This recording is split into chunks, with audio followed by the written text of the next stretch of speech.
দেখো কত সুন্দর ব্রাঞ্চ বেরিয়েছে, কিন্তু আমার তুলে বসানোর সময় হচ্ছিল না।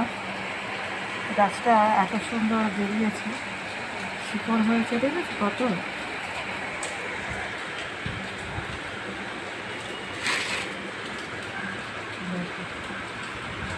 এটা আজকে তুলে বসাবো। এবার অন্যভাবেও নিচে থেকেও বেরিয়েছে, দেখো।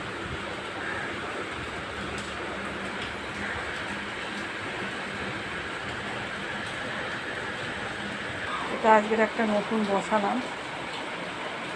একসঙ্গে অনেক শিকড় বেরিয়েছে, একসঙ্গে 4-5টা গাছ বেরিয়েছে, সেই জন্য সব একসঙ্গে তোলা যায়নি।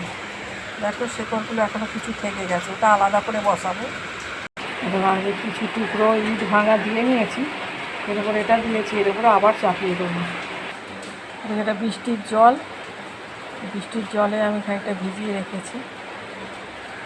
এরপরে সাফ জল গুলে ওর ওপর দিয়ে ঢেলে দেবো।